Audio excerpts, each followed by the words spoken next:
The initial reaction was that you had to develop trust, because it sounded like it was just too good. It's all of a sudden a university would put someone into this community to do some outreach and try to bring the communities together.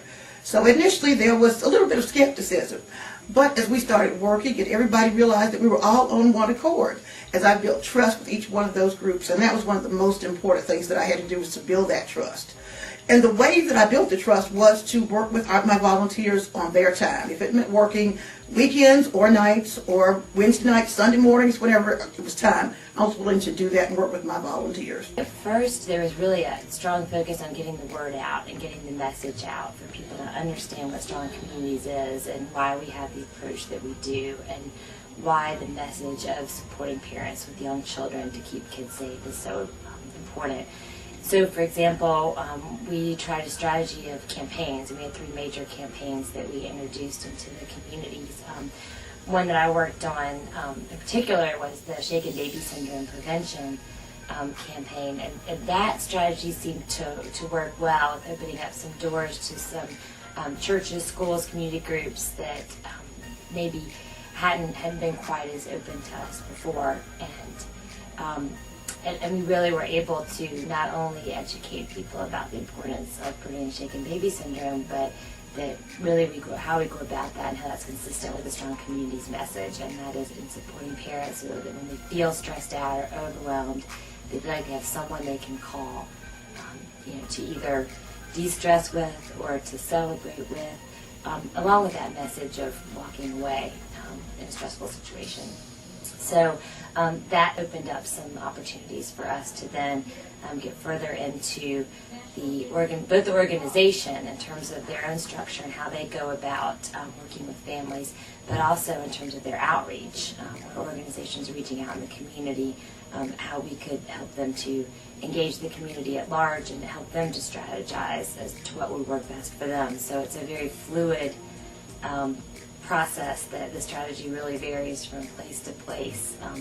Now with Strong Families, we're more into a direct service type of role where we're working with the community partners that we gained in the earlier years to offer services for families in a non-threatening environment that's welcoming and that's open, and also making a special effort to reach isolated families. The area that I wanted to really focus on initially is a park, because there is a big community park. People that can walk to the park, walk to it, and they ride bikes to it, and it's, covers the whole gamut of socioeconomic background in the area. So I started going to park committee meetings because I wanted Strong Communities to have a relationship with the park. At first, it was a little bit difficult to break into the meetings because I'm not originally from the area and not originally from the South, and was a newcomer, basically, to the group that was in the meetings. So the first couple meetings, they were a bit standoffish toward me. Now they call me all the time asking what Strong Communities would like to do in the park, can we help with this, and just to thank me for getting Strong Communities involved.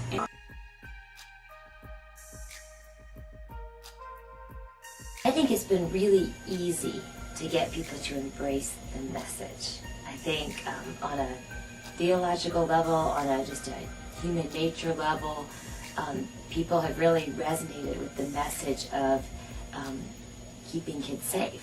No one can argue that it's an important thing to do, that we all have responsibility for it, and that if parents feel supported, they're better parents, and it just makes a lot of sense.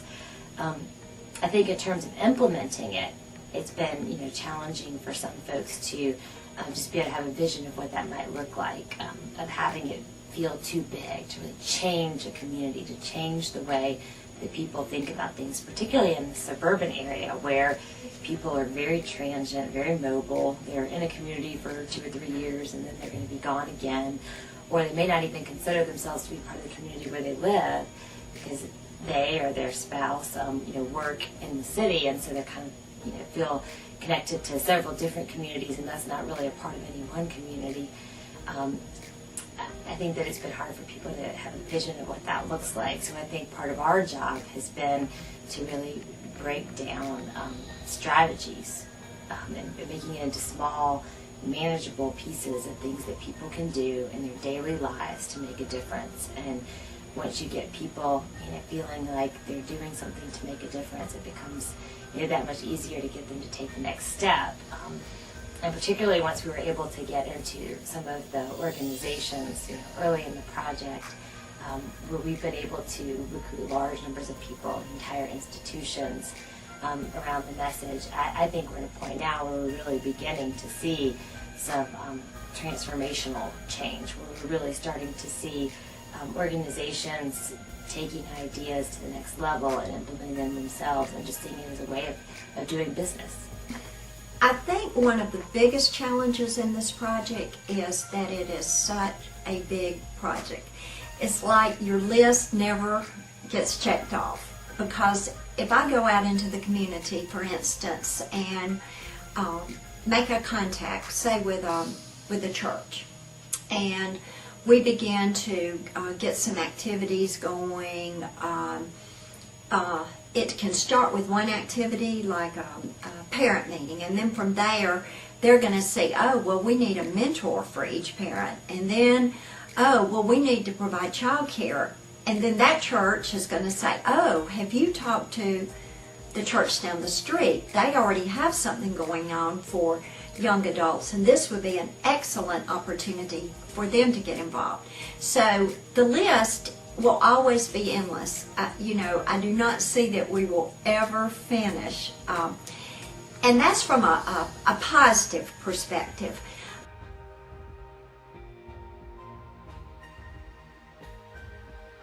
Gracie's a prime example of a new parent with a 2-year-old, moved into town, didn't know anyone, read about us in the newspaper, about what strong communities, strong families wanted to do, and wanted to find out more.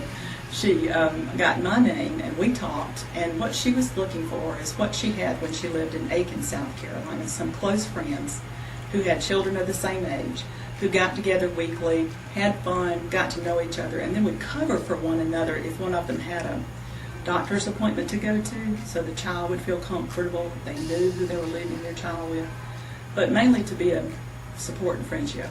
So Gracie went from asking for help to giving help. I said, okay, what we do is we facilitate. We don't pay people to start a mom's group. We find people who are interested, and then within that group hope to find a leader. And she said, oh, I wouldn't mind leading. It's been amazing. We put it in the newspaper, ran a cute picture of her and another lady with their two-year-olds playing at a Lego table in this beautiful room. And she had the room full on that first day. They immediately said, once every 2 weeks isn't enough. Can we get together every Tuesday? So we started getting together every Tuesday. What has transpired out of that is that they have gotten so close that they meet at one another's homes now and welcome anybody to join them. They have thoroughly enjoyed going to each other's homes. That's what it's all about. Finding that support. It doesn't cost anything. It's needed. It makes the most sense. What it takes is a facilitator. Strong Communities is 100% about the communities in which it operates. And without those community partners, Strong Communities, when we leave, would be over. And what we want, the ultimate goal of Strong Communities, is that it becomes so ingrained in everyday life, so ingrained in communities that it just continues. It's part of the way people do their normal day-to-day business. That the community has transformed, and that parents and children are a priority. That we can make a difference in people by what we expect of them, what we set forth as norms, and support along the way. True, honest support for people who are taking one step in the right direction and then the next step.